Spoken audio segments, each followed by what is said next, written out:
Welcome to the OC, bitches. This is season 4, episode 3, The Cold Turkey. So today's guest is Scott Krinsky. Scott is an actor and comedian best known as Jeff Barnes and Chuck, but he was actually on our show first. He was Daryll in the OC. Welcome, Scott. Thank you for being here. Thanks for having me. It's great to see you guys again. I know. It's so good to see you. 17 years later. I know, right? Yeah. Well, I mean, we both did Chuck. We did. But I don't know if I had I scenes might with not you. have. We might have run into each other, but I don't think we had scenes together. Yeah, I don't think so either because I don't think I was ever. If you weren't in the store, we probably. I don't remember. I don't know. But Yeah. I would have remembered, Scott. I was I a remember. Russian Sasha Banachek. Yeah, so I definitely wouldn't probably have. Sasha Because there was a Banachek. lot of guest stars on Chuck that I didn't always work with. Right. You were so memorable. Josh was just here a couple episodes ago, and he was talking about how somehow it came up that because we were talking about these first 3 episodes of season 4, really almost are all one episode with the aftermath of Marissa passing away, and but that when he saw your face, he was like, "I love that guy." Yeah. I love that guy. And I was like, we need to have him on. We need to have him on because you did have a very memorable arc. You did this episode, and then you had 4 more. Yeah, who would have thought, right? Right. The homeless guy. I know. It's so cool, though, when that happens, because obviously they liked what you did so much, and you are awesome in this episode. Very memorable scenes with you in it. But tell us, how you became an actor. Well, growing up, I wanted to be an actor. I always wanted to be an actor. I knew I wanted to be an actor, but I didn't go to school for that because my parents would have been like, "What, what are you doing?" Right. And I don't know. I did, but I went to school, went to college, got a degree, and then of course I did what I really wanted to do, which was become an actor. So Moved to LA. I was from the East Coast, and I spent a lot of time in New York because my family's from there originally. But I hated winters growing up, and I loved the beach, and I loved the sun. So I came out here pretty early on, when I was 23. Oh, wow. Oh, wow. Yeah. Right. And just started, studying with teachers. And Who did you study with out here? Howard Fine. Right. Oh, okay. John Kirby were some teachers I studied with. That's awesome. And that's the way to Stephen do Book. it. Yeah. Teacher Stephen Book, who I'm still studying with. Oh, really? Yeah. I feel like I should go back to studying. I know that just hearing that, I'm like, should I? Well, it's one of those things where you go in and out, you ebb and flow. And I went to Beverly Hills Playhouse. Yeah. I have a lot of friends that went there. Yeah. And that was the most intense that I did. And then kind of went back and forth. And then it's like, it's one of those crafts that it's important, especially after the pandemic and such. It's like, what am I missing right now? And it feels like you just miss playing with your peers. I look at it like you're going to the gym, Right. Right. Exercising that muscle. Exercising, right.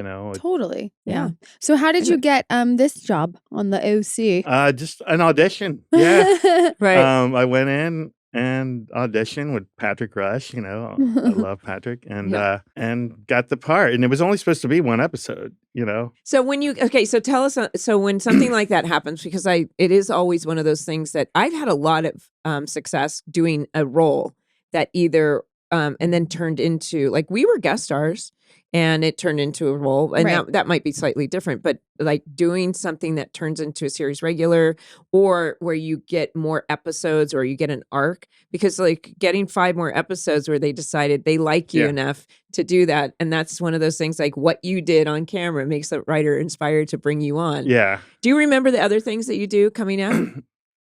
The other episodes? Yeah. Where Daryll shows I up? remember being in jail with Seth, with Adam. Okay. Oh, yeah? Yeah, Okay. we have I think there's a scene in jail, and then there was a scene at a shelter going through coats. With Summer. With Summer. You were handing out coats Yeah. at a shelter, and we showed up.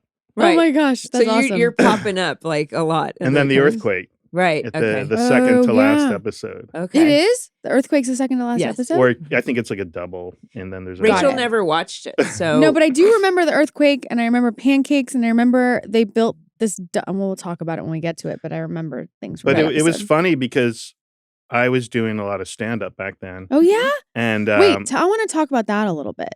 I don't think there's anything more Scary. challenging, scary, difficult than stand-up. yeah, it is, but it is very scary in the beginning. And then it's kind of like a drug, once it's like there's this anxiety before you go on stage, and then once you're up there, you don't want to get off. Oh, yeah? You know, sometimes. But Rachel- most of the time it feels like, okay, I got more to say, you get on a roll. Are you going to do it? Stand up? Hell no. Oh. That is terrifying. I got to say, because when we were we started right as American Idol started. So we got invited. I went a couple times to watch some of the finale stuff. And I think that was the most terrifying. It was like you're sitting there and these people come out to sing. And I'm like, and I always picture myself doing, I'm like, I could never do that. I could never, well, first of all, I don't have that voice. But Yeah. it just felt like so much pressure to Ugh. do that. Yeah. My friend But- from high school, Catherine McPhee or Catherine Foster now. Yeah. She was on, and I remember going to see her when Yeah. she was on the show. Yeah, but I still think stand-up's harder. But I had this joke that I was doing Do it. that was I was talking about the OC, and I said I had two jokes. One was I'm not hot enough to be on the OC, but I'm gonna get on the RC for Riverside County. No offense to Riverside Julie County. feels that. and then I got on the OC.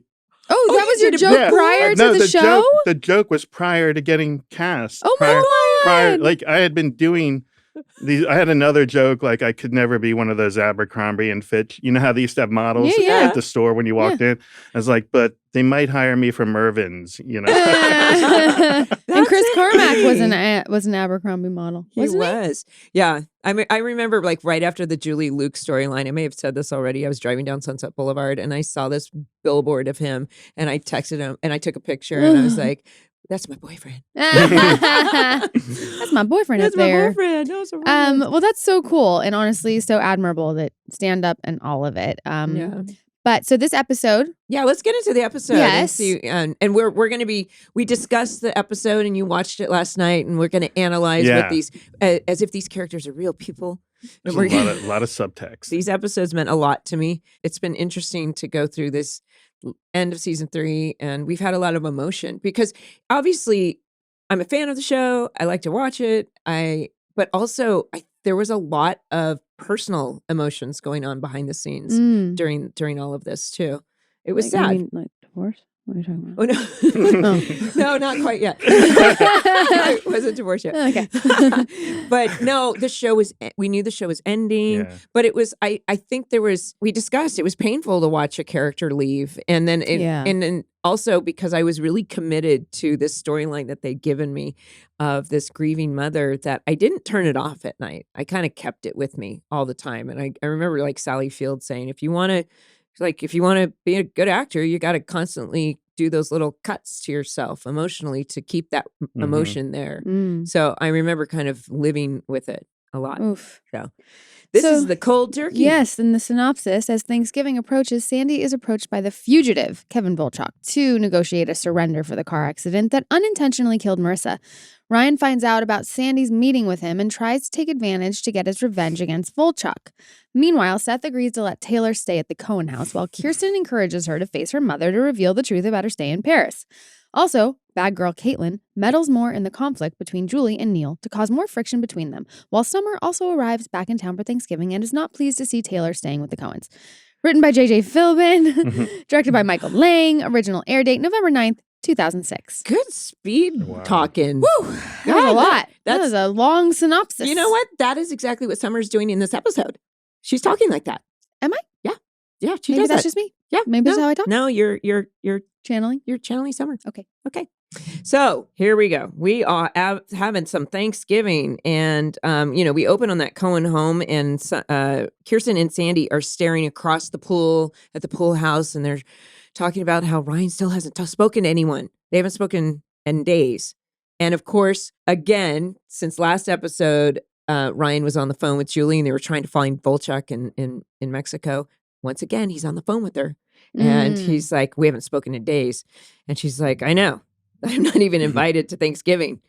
And they've been on the phone this many times. They're still in cahoots. But it's kind of this quick opener where they're cutting back and forth. It's showing the energy Mhm. of like, Ryan is like still motivated to get this guy, Yeah. that killed Marissa, who ran her off. I don't know if you remember this storyline. Yeah, I looked it up. Did you? I was like, what? Thank you for Because doing I that. didn't. I just showed up as a homeless guy. I was like, what happened before me? I forgot to ask you because I think it was something before we got too deep into it. I wanted to say, how did you get Chuck? Did you audition or did Josh say, I want him for the show? Or Well, so the OC, like I was kind of bummed because I thought it's going to keep going. I'll be working more. I thought they're going to clean me. I always thought, I'll get cleaned up and I'll move in with the Cohens. I'll be like Nick Nolte and Down and Out in Beverly Hills. Like you have these little fantasies. And then the show got canceled. And then maybe like 2 months later, I got a call from my agent. And I had heard about Chuck and I saw that they were doing it and Josh, and got a call from my agent. They're like, hey, they want to offer you a part in this pilot. Isn't that nice? And it wasn't a series regular at the time. It was maybe, it was going to recur. And then, I was elated. I was like, it was like a dream come true, like another job. And then of course it turned into, we were in every episode that first season and then made series regulars. Yeah. That's Josh Schwartz for you though, you know? It was like a dream He's come the true. best. I don't love often that. compliment him. I like to give him shit, Aw. but he is the best. Try it free for 30 days. It's enough time to try and completely forget about a subscription or service. Before you know it, you're paying for a subscription you don't use every single month. With Rocket Money, you can change that with a few quick taps. Rocket Money, formerly known as Truebill, is a personal finance app that finds and cancels your unwanted subscriptions, monitors your spending, and helps you lower your bills all in one place. Over 80% of people have subscriptions they forgot about. Like that streaming service you bought to watch just one show on, or that free trial that you never even used. And I'm one of them. I do that all the time. Rocket Money makes it so easy. It shows you exactly how many services you signed up for. Just find the subscription you don't want and press cancel, and Rocket Money will cancel it for you. So easy, just a click of a button. Over 3 million people have used Rocket Money, saving the average person up to $720 a year. Stop throwing your money away. Cancel unwanted subscriptions and manage your expenses the easy way by going to rocketmoney.com/OC. That's rocketmoney.com/OC. rocketmoney.com/OC. I love my dog, Gertie. And in the past, she has suffered with allergies. Sundays for Dogs is the first dog food that she loves to gobble up, and no joke, I have seen noticeable health differences in her softer fur, health improvements, and lots of energy. Sundays is air-dried dog food made from a short list of human-grade ingredients. 90% meat, 10% vegetables, and 0% synthetic nutrients. And it's co-founded by a vet, Dr. Tori. So Lucy does love Sundays. And see, I love the versatility of it because you can actually, I could put it in her bowl for dinner and pour some water over it and maybe add a little kibble to it if I want. But I can also use it as a treat. And she just loves that little treat because when the cat gets fed like 5 times a day, she gets really jealous. And I don't want to overfeed her, so I just give her a little treat. That works. Yeah. I love Sundays because unlike other fresh dog food, Sundays is zero prep, zero mess, and zero stress. It's also 40% cheaper than other healthy dog food brands. Every order ships right to your door, so you'll never worry about running out of dog food again. We worked out a special deal for our dog-loving listeners. Get 35% off your first order of Sundays. Go to sundaysfordogs.com/TheOC or use code TheOC at checkout. That's sundaysfordogs.com/TheOC. Upgrade your pup to Sundays and feel good about the food you feed your dog. We're in the kitchen. And what's happening? Kirsten says it's never been this bad. We haven't invited Julie to Thanksgiving. Like they're all talking about the same thing. Yeah. And he's like, well, he kind of does it with like, well, when you send our kids on a murder mission, that's a big no. And he gives her a quick little kiss like, that's okay. Yeah, that's fair. So knocks you off the guest list. Fair. Yeah. So he established that Seth calls Summer and he's leaving a message, but she's listening and looking at a picture of Marissa and she's still not willing to face things, right? No, I'm not willing to face things. No. That is correct. But we do have this kind of cute, awkward scene in the kitchen where they're waiting for coffee. Oh, yeah, because- and it's dripping. Right. Yes. Well, and also Seth said in the message, he's like, Ryan's never not talked to me this long. Right. It's a long time. Yes. Yeah. And then Kirsten finally is like, you know what, guys? Enough is enough. Yeah. Knock it off. But Ben's hair looks amazing. Ben looks really good. Yeah, looks really good. We're like he goes. His hair was better than mine. I don't know. Up for discussion. But yeah, so she tells them to knock it off. And then the boys are now going to go to the store. Well, because Sandy gets a phone call. We don't know who it is. And before they do Who is it? Oh, I know who it is. and then all of a sudden he says, she's like, you're going to the store, both of you, and you're going to do this. And we're going to cook. Although shopping for Thanksgiving on Thanksgiving, I guess you can do that. But yeah. but It's probably better on Thanksgiving than the day before Thanksgiving. I think she actually had some stuff going and she has some last minute things. Like I'm going to Sure. go with that one. Okay, we'll go with that. But Sandy says, Wait, do you remember where you shot this market? Was it built on, did you go somewhere? yes, I believe it was a Wild Oats that's now become a Whole Foods. Oh, yeah. Where? And I think it was in Long By the Beach. Stages? Oh, wow. You went to Long Beach for a market? Wow. I think Okay. so. I I believe looked it. it up and I was think just that's curious. Okay. I think that's where it was. And you bump into the boys at the market. Yeah, but before that, Sandy was like, "Hey, man, are you going to be able to like be cool? Because you Right, know, right, you right, can't right. be angry. You're going to like." And he was like, "He goes, I'm not angry. I just want to kill the dude." Yeah. He was like, Yeah, "Oh," and he's not giving wish up he was on that. dead. No. Yeah, so they do to the store. They go to the store. And they go to the store because Julie is Julie's avoiding everything with Neil, and then she leaves to go to the store as Yeah, well. she And goes you to run leave. into the boys at the market. right. She's trying to figure out how to cook a turkey, but she and Seth goes, "Oh, hey, Julie, thanks for the travel tip to Mexico." Oh, But that's funny. But my delivery was so mean. She goes, "Save it, Seth. I already got the talk from your dad." It was really mean. No, I felt like it was appropriate. Okay. But then she says, "Hey, Ryan." And I remember this day because the woman doing the samples was so cute. Oh yeah, you're Gouda. Yeah. I love a Gouda. And she I love a says, good Gouda. "Would you guys?" And I said, "Hey, Ryan, would you like to join me for samples?" And we both do the same thing. You took a little nibble of the cheese. Because you know how actors don't want to eat food Yeah. on camera? I don't know if you've like you do My the don't my wanna characters commit. eat on camera.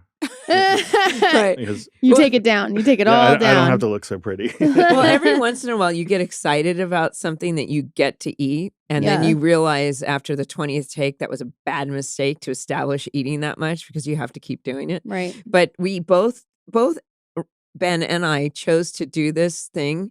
But I remember in the moment that we did it like knowing that it was comedic almost. It wasn't like, we're talking about this and then Yeah. It was he's gonna funny. get that. But we I think we chose to make it comedic, even though it was not. I don't know. I think we were kind of having fun doing it. It sure. was fun. Yeah. I enjoyed watching. Yeah. Okay, so then we go to the beach and we discover who was on the phone with Sandy. Volchok.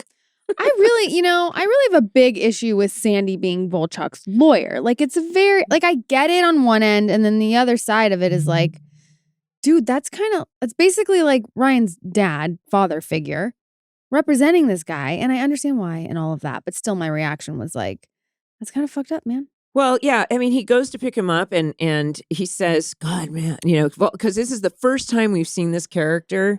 He's been such an asshole, such like the classic villain throughout this whole story. But all of a sudden he's like, I just didn't know what to do anymore. And I slept on the beach." And Sandy goes, "Dude, I'm not your friend. I'm just stop talking. I'm going to be a lawyer." And I think what he's doing is, he's negotiating the terms of his surrender.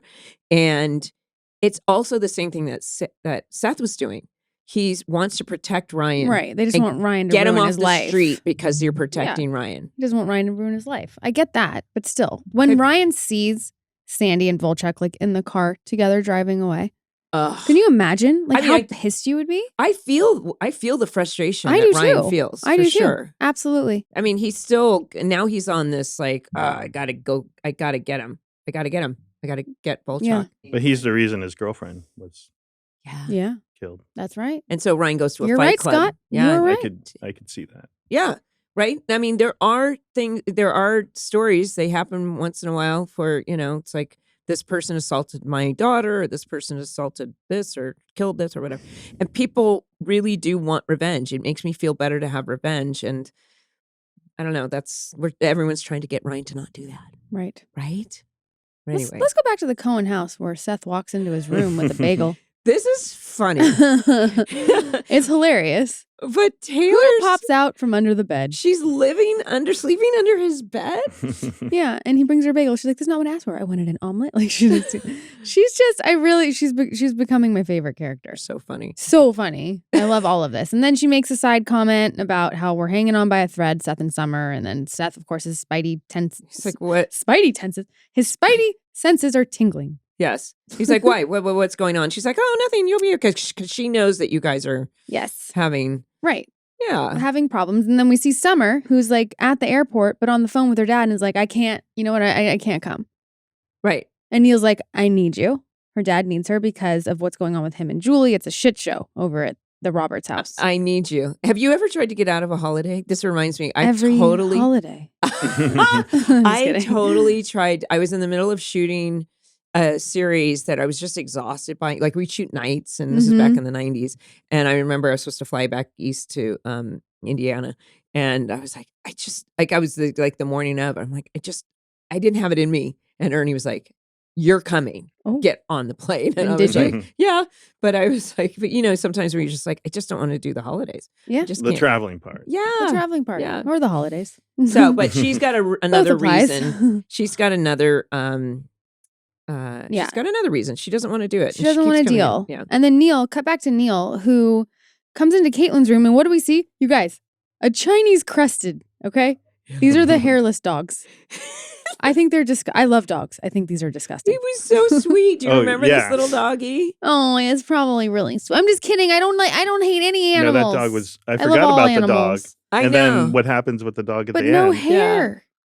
Well, it's one of those disturbing. Well, the Mexican hairless dogs or this Chinese crested dog or something. I guess they're bred for that to look that way or something. But it's definitely was a choice. They used to tell me that Thurman Merman, remember Thurman who was on set with us? Yeah. They thought he was a Chinese crested just with his hair grown out. Really? He was very cute, but he was an asshole. Oh. Side note. You get a lot of asshole doggies. All my dogs are assholes. What is that? I don't know what that says about Penny? me. No, Penny was really sweet. Oh, yeah, that's what I remember. Yeah. I had an asshole pug. I remember your Sid and Nancy. Didn't you have, or Sid? Molly and Flash. Just kidding. That's just Jessica Alba had pugs named That was Sid Ernie and Nancy. Mindy. We were Sid and Nancy. You did dress up, you guess. No, I did a play called Vicious. I knew it was something. I knew there was some tie to Sid, and then you said pug, and then I went to like Jessica Alba had pugs named Sid. Like what? What is this brain? Anybody want to like get in there and go listen to Rachel Bilson's podcast song? On Broad Ideas, my theme song is very appropriate. Yes.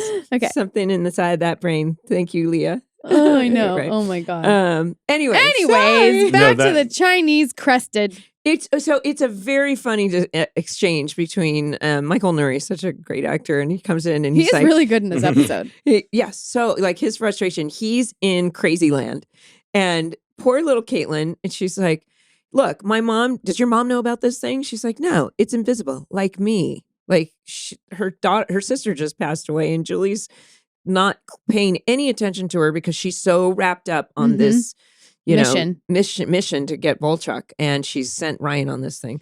But then she's like, oh, and what about that conference? Like she's still trying to blackmail him because Neil's been off in this conference hanging out with his ex-wife. The $700 shoes, Bruno Magli, which I always think OJ when I think Bruno Magli. Why did he wear them? Yeah, they found the shoe. That was the shoe they found? Yeah. Oh, so you think that's why they did that? Maybe.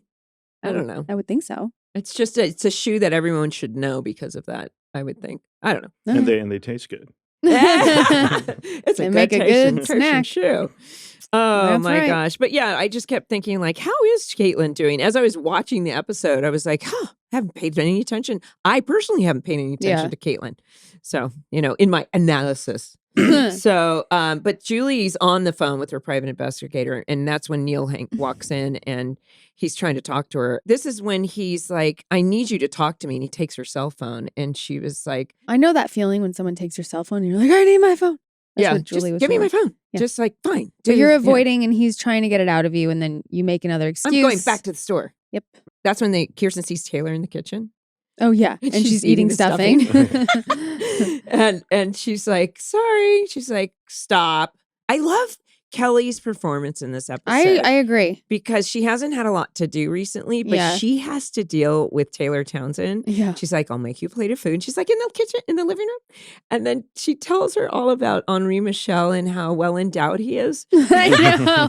I love how open sexually Taylor is. Well, and Kirsten goes, Taylor, you're usually so well thought out. Like you don't make responsible. responsible and Yeah. you don't make these impulsive decisions. What's going on? Where she makes these choices that are so subtle. Yeah. She doesn't overdo anything. No. She's very, very No. good. And but she explains that she needs help talking to her mom Yes. because she's so scared of her. Yes. She's She's so a scared scary of her. woman. Yeah. She's a scary woman. I just wrote again, Autumn brings such fun and joy to the show. And she also does so many languages. She's kept going, oh, mon Dieu. No, it's so impressive. Yeah. Every time she does a her language. French was And she was impressive. speaking Spanish, and then she spoke Korean. Yeah, and then she has to speak a lot, and then she has full scenes coming up in season 4, full scenes in French. What? Which I've done some languages before, but I knew it wasn't very good. But she's so That's hard to impressive. do, man. Yeah. Good for her. Yeah. It's a hair wash day, but you just don't have the time for the wash, dry, and style routine. So you whip out the hat, which I do almost every day, or you slick it back in a pony or a bun for the 4th day in a row. This is my life totally every day. But with Living Proof, I can go that extra day thanks to their incredible dry shampoo. Both of Living Proof's dry shampoos clean and care for hair like a rinse-out formula and still leave hair with a soft, silky, and freshly washed feel. Living Proof's passion for brilliant hair starts in their labs in Boston, Massachusetts. Founded by a team of elite university scientists and hair experts, each product is intentionally engineered to solve your toughest hair challenges rather than just conceal them. I've been a fan of Living Proof, I would say, for at least a decade. Their No Frizz shampoo and conditioner, which I used last night on my wash day, always makes my hair feel so silky and smooth. Not sure what products your hair really needs? Instead of guessing, I start by taking Living Proof's AI online healthcare quiz, which analyzes my specific hair care needs and styling goals, then uses that first-to-market tech to help customize the right hair care routine for me. I am going to be a customer for life. Because yes, I had my hair care day yesterday. And I mean, I colored my hair and then I used some dry shampoo today. It really does I don't know. It's the best product I've had for my hair in recent memory. Stop concealing your hair on those wash days and show off your hair's natural brilliance with Living Proof. Visit livingproof.com/theOC and use code TheOC to get 10% off your first purchase. That's livingproof.com/theOC. Code TheOC for 10% off your first purchase. livingproof.com/theOC. Code TheOC. February is the month of love. That's why I'm so excited about today's sponsor, Let's Get Deep. Whether it's Valentine's Day, a date night, or a game night with your friends, Let's Get Deep is literally the hottest game for couples that you've probably already seen all over TikTok and Instagram. From the creators of What Do You Meme, Let's Get Deep is so easy and fun to play. It's pretty simple. You take turns asking each other fun, deep, and sexy questions from 3 decks of cards with 3 levels of intimacy: icebreaker, deep, and deeper. Get ready to take things to the next level. The questions range from things like, what's your go-to snack at the movies, to what's your biggest turn on? If you could invite one celebrity to have a threesome with you and your significant other, who would you choose? If you want to really spice things up, you may also want to grab the After Dark expansion pack, which is filled with 200 extra spicy cards. It'll be the climax of your date night, if you know what I mean. You may just want to play this one in the bedroom to save yourself the trip. It's time to put down the phone and get to know your person better. Whether you are dating, married, friends with benefits, or you're still trying to seal the deal, this game can truly bring you closer together. Let's Get Deep is perfect for an intimate setting or for a party. And you're in luck because we have an exclusive offer for our listeners. For a limited time, get 20% off with the code OC when you go to whatdoyoumeme.com/letsgetdeep. That's whatdoyoumeme.com/letsgetdeep and use code OC. Again, to get 20% off, go to whatdoyoumeme.com/letsgetdeep and use code OC. So let's get deep, literally. Okay, and then we're at Seth's picking up Summer from the airport, and it's super awkward. Yeah. Yeah. It's still awkward. Still awkward. So she's kind of like, yeah. So this is when I talked about, Volchok was at Sandy's office. And, when Volchok actually said, so that Seth kid said that you could help me and go easy. And he was like, I'm going to help you be in a safe place. Although I don't think prison and safe usually go together. No. You might need a safe word. But. Right. But he said that like being in Mexico, it's just like everything. So his whole demeanor is changing. And I keep thinking, it's like, and he says, Mexico felt like it's a prison. And Sandy goes, well, that's guilt for you. You're experiencing guilt. And he was like, okay, like he's literally, and I keep thinking he's going to ditch. He's going to ditch. He's going to pack up and run. But he still doesn't. And that's when Ryan comes over and sees Sandy. Right. And, which we said he saw in the car and we really felt for him. Right. And I was like, oh boy, how does that feel, Ryan? Yeah. Seth and Summer in the kitchen and Summer hugs Kirsten and Taylor. And she's like, oh, did you bathe in a creek? I know. She's always commenting on how bad I smell. Maybe I like Palo Santo and sage. Yeah. But also you're wearing an anti-Ann Coulter t-shirt. I was wondering what that was. I couldn't figure out who was on my shirt. It's Ann Coulter. That's dating us. Yeah. I mean, that she was very, I think she was very mouthy back then. So every shirt that you wear is an activist shirt almost. Obviously. Yeah. Okay. Kirsten and Taylor go to see her mom and they ask you to kiss the bird. Oh, there was when she was telling Kirsten how to baste it. That was another blooper because they couldn't kiss the bird. Kiss the bird. Really? Yeah. That was another blooper. Cute. But then when Julie's trying to Does anybody actually take a brush and do that to the turkey? When I don't. I cook a turkey. I don't take a brush. Do you? I've done that. Yeah. I've used a brush to baste it. Squirter. Use the squirter. The baster. The baster. You baste the bird. I think actually that's don't even think I easier. do that. I just leave it. I've used both. Okay. I did mayonnaise this year. On the turkey? Yeah. And did it make it like moist? Yeah. You don't have to baste anything. You just put it on and in a big layer and it seals it. But I saw it on Instagram from one chef and I tried it. It was good. Oh, wow. Yeah. Good to know. So turkey tips. Unlike Julie, I know, unlike me, Julie doesn't know how to cook a turkey. Ha. And so that's when Neil walks in and and this is when the doorbell rings and it's Ryan. Yeah. And I thought this was a good scene to have. We haven't seen with Ryan and Neil. Yeah, I've never seen them talk together. And he's like, I need to talk to Julie because he wants to tell her about, although I don't know why he doesn't call her, but he wants to talk to her. I thought the same thing. Okay. But he goes, no, you can't talk to her. All I know is that I used to be excited about my life with this woman and it's all falling apart. And no, I don't know what's going on. And goodbye. Yeah. And that's when he says, I need to know why we're not going to the Cohens. And she's like, and that's when, he comes back and it's really confusing for Neil and it's really sad, I think, because wouldn't most men go, Ryan, do you want to tell me what's going on? Like he doesn't even ask. I like that he doesn't. Yeah. What's going on is your girlfriend sent me on a murder mission to get this guy. I mean, it's some pretty serious stuff. And it's interesting to, they're showing how these two characters are breaking up. Mm-hmm. I guess. I mean, I wonder why. You're just avoiding everything in Bermuda shorts. She's being pretty mean. Well, what? What about? I said you're avoiding everything in Bermuda shorts. It's true, that outfit. Yeah. I remember thinking, like, I actually do remember it was like we had to pick an outfit for the whole episode because you're going to wear it for the whole episode. And I remember having a moment going, is this my episode? This is a big episode. Is this what I want to wear? Did you ever think that? Or I mean, were like, maybe. But I did think like you had those Bermuda shorts on for a lot of big scenes in the whole episode. And I was like, interesting choice. But I think it was like I don't know. Yeah, but it was like, just saying, I clocked it.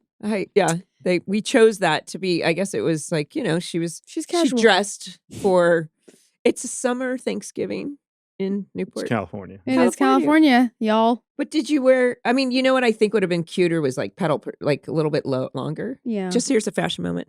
Would it just, in your expertise, capris would have been better? Okay. All right. We're at the yacht club and Kirsten and Taylor walk in to confront Taylor's mom, but Taylor's hiding because she's terrified. That is so, like this picture of little Taylor behind the little glass. And she's like, oh, because for someone who's so strong and powerful and knows all these languages and she's so smart And I think Paula Trickey does a great job here. Yeah. And where this woman's a sports agent, and she's just like she's probably she's the Real Housewife. She's the Real Housewife before the Real Housewife. That's Did right. you notice that? Like she's just very and the classic thing is that she's all, oh, you look so fabulous, and she's just so arrogant to Kirsten and talking about, Mother Teresa quotes. And then as soon as she sees Taylor, talking about being a mother first, and as soon as she sees Taylor, she's like, what are you doing here? But how awful to be terrified of your mom. I know. I feel really bad for Taylor. I mean, did you like your parents? Yeah. Still do. Yeah, I know, right? Yeah, But it is Orange County. It is Orange County. Yeah. But I really like how Kirsten is, helping bridge the way. Yeah. She's like, you'll be fine. You'll be fine. Yes. And then she's not. But anyway, we don't need to know that yet. Back at the Cohens, Summer's doing yoga. Seth was like, can we just go upstairs? Give me 5 minutes. She's like, promise? This is somebody who's not really into it. Here, give him a time limit. You've got 5 minutes, go. And he takes the timer. He's like, well, I'm doing 10. But then she can't even do that. She's avoiding that. She's avoiding everything. Yeah. She's doing downward dog. Once again, Seth is being I think he knows inherently that Marissa, that she's dealing with something and not pushing her. Mm-hmm. Right? I think it's funny that she doesn't like the tattoo. Yeah, I kind of thought it was cute. Yeah, it was cute. And then they start to kiss, and then this was, you guys, they show Marissa's character of Atomic County, like on the wall, and like the zoom in of her face. I was like, come on, guys. It was like so silly. Just these little reminders. I know, like we get it. You know what I mean? Like you just have to glance at it and you know what's going on with Summer, but they like zoom in like tighter on the Marissa character's face. It reminded me of when Iron Man died. Iron Man died?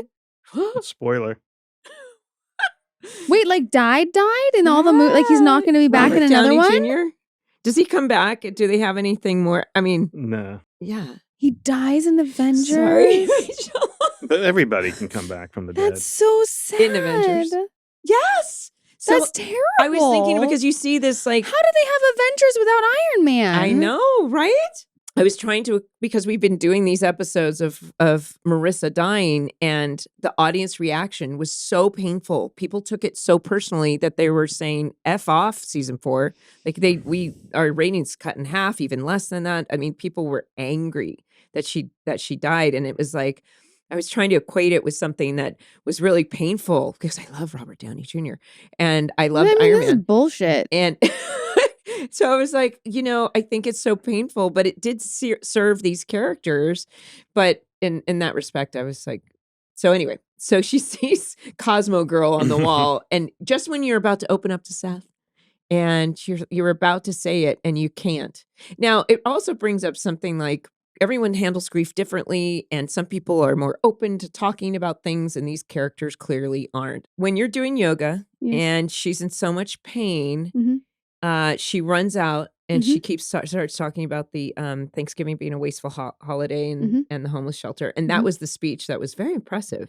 Oh, yeah, that was like when I read the synopsis. Yeah, just like that. And Sandy goes, out of all you kids who'd think that she'd become the Sandy Cohen, Cohen. And he leaves with a big smile on his face. I know. Not knowing what was really going on. But now Ryan has found Heather, because when he overhears that, when he overheard from Sandy that, about Volchok, and he's like, what do you want us to do? And he goes, I want you to leave me alone. And he takes off looking for Volchok. He's on this on this hunt, and he finds Heather, and she shows up. And she tells the story. He's like, I don't want to talk about it. And he's like, I tried to get help. But then he said something. He's like, well, has Volchok gotten in touch with you? And she's like, no, he thinks I'm gone. In fact, I am. I'm just here for Thanksgiving. And he goes, I'm not going to call the cops on you. Are they searching for her too? Because she made it sound like. Well, she was there. Yeah. And he goes, I'm not calling she goes, in fact, I was gone. So when he says, I'm not going to call the cops on you, you would think like, of course, anyway.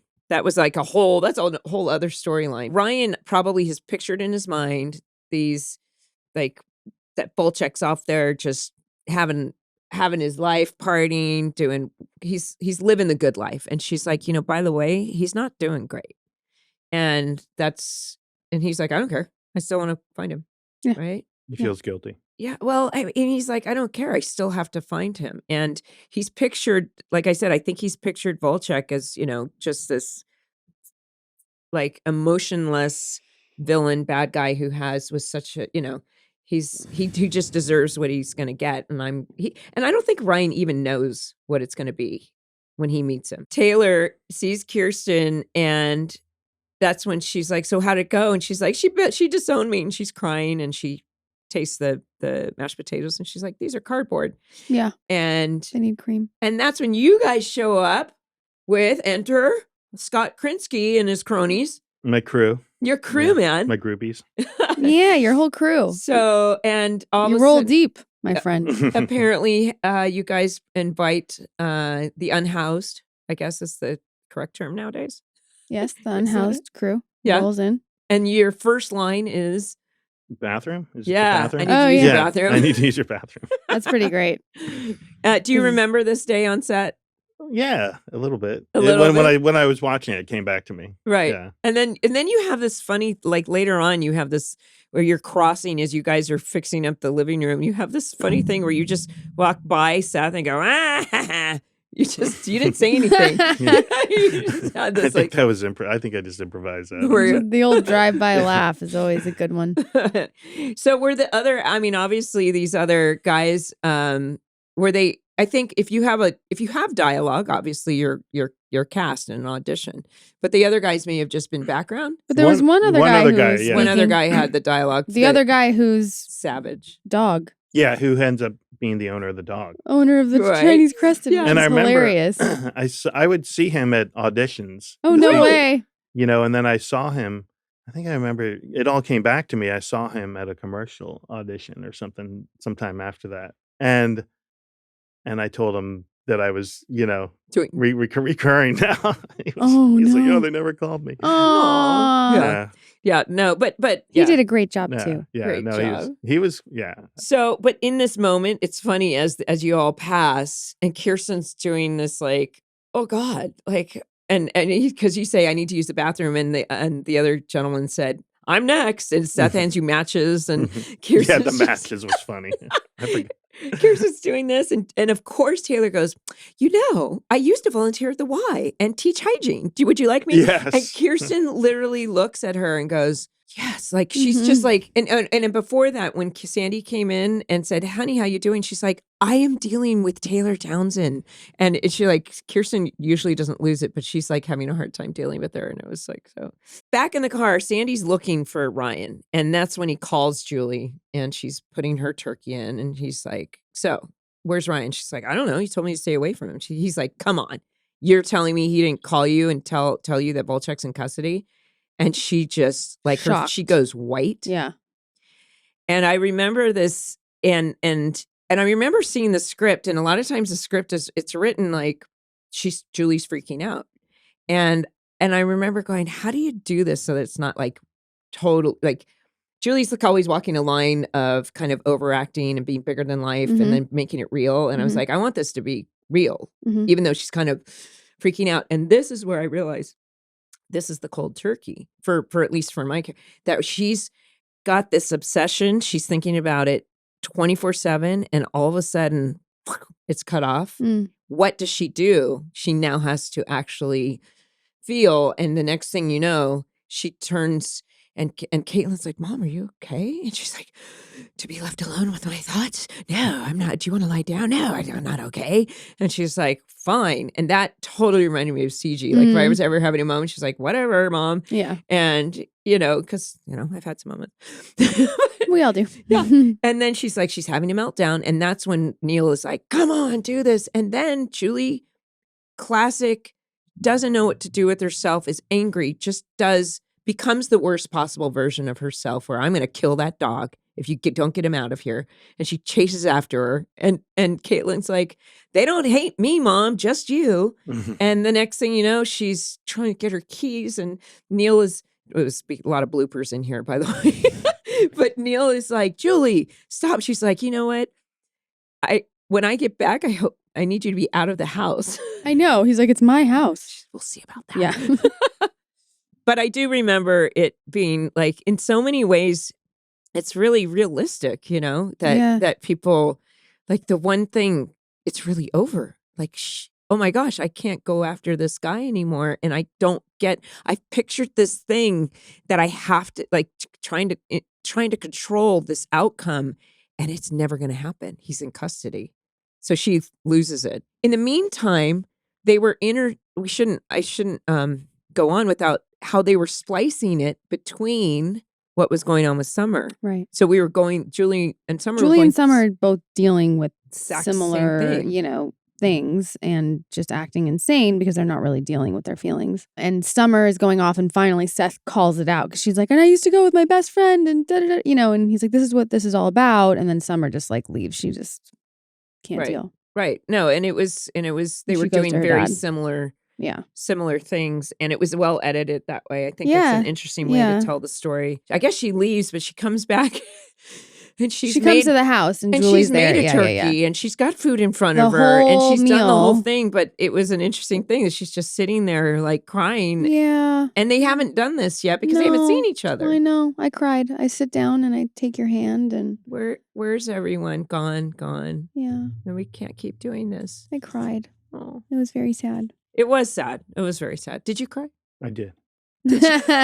You better have cried, Scott. You better have. I cried. But then in the meantime, Sandy finds Ryan at a hotel and he's like, close, but no cigar. And he's like, why don't you come with me? And he takes him to Volchok. He takes him to the motel and he goes, he's in there. And Ryan's like, if this is a dare, I'm taking it. Right. Which is a great line. He's like, Right. I trust you. And this is where I'm like, Sandy Balls. is such a cool dad, like to understand Fight Club or fight mentality or That what he won't actually do it. Because I think he also knows that Volchok's narrative is totally changed. He's like, he's so apologetic and remorseful, right? I guess but it is such a leap of faith to understand, like, he knows Ryan's going to go after him, do something. And even if he accidentally, I don't know. I mean, there's so many bad things that can happen, but what a leap of faith. But he's like, I have to do this for Ryan or he can't move on. Right? Mm-hmm. He trusts his son. Yeah. He does. Right. Yes. And then we have the whole scene with Ryan and Volchok, and which was amazing. Yeah, it was a really good scene. Do you remember that at all? Probably. What do you mean? Had you seen it before? No. Because he instantly goes in, and I think it was kind of a surprise for the audience that he beats him up, and next thing you know, Volchok's like crying, going, "Just kill me! I don't want it." You know? He's like, "I just end it." And that's when Ryan's like, "Oh my gosh! Like this is a broken creature, and this is not what." Yeah. So he doesn't, and I like their resolve at the end. Right. They So it cuts out of that because he's got the bottle over his face. He's like, we don't know what's going to happen. And it cuts out of that. But then when they actually, in the meantime, that's where the Greg Otis shows up and Sandy's like, just give it a minute. Like he's got the police. Mm-hmm. Yeah. I mean, he clearly, it's an interesting thing because you're like, the police wouldn't let this happen. But then again, the police know that this guy's a bad guy and that the good guy is in there. I don't know. Maybe Sandy has enough pull that they're letting him, talk to him. Yeah, I mean, it's also TV. Yeah. They're like, let's get the bad guy. Yeah, but Ryan is basically like, you know what? I'm not going to do you any favors. You have to live with what you did. Well, which is way more powerful than killing him. Well, and the speech of like, he's finally like, why did you do it? And when he explains, I was coming after you. You got the girl. It was a mistake. And he goes, it was all an accident. Like that had never occurred to him that it was an accident. Ryan's like, it was an accident? What? Like, yeah. And he's like, I think about it every day. And he finally's like, you're going to get what you deserve. It's over. But he needed that closure. In person, that face to face. He needed that face to face. So heavy. My God. And it's so sad. And they both did a great job. Good job, Cam and Ben. Yeah. It was a really good scene.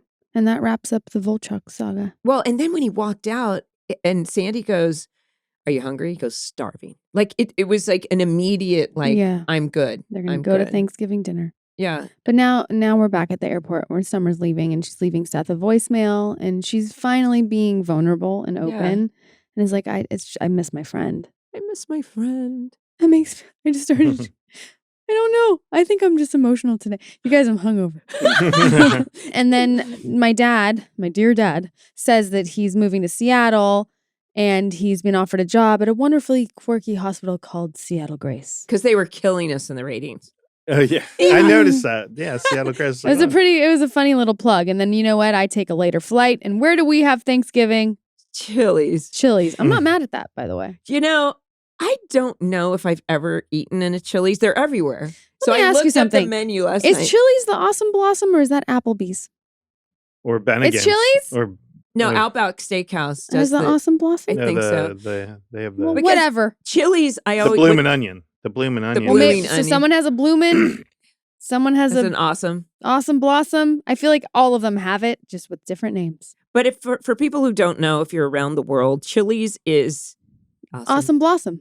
That's right. Yeah, I that's know what you I know my chain restaurants, y'all, people. But Chili's is just a classic American like diner type food, right? Yeah. Yes, it's a chain Like a But diner. It's Fine. not like they Not don't necessarily. diner. I don't know what you want to call it. It's a chain restaurant. It's a chain restaurant, but they have Chili's. good burgers and sandwiches and. Is Chili's? fried- I want my baby Is back, it- baby back. Yeah.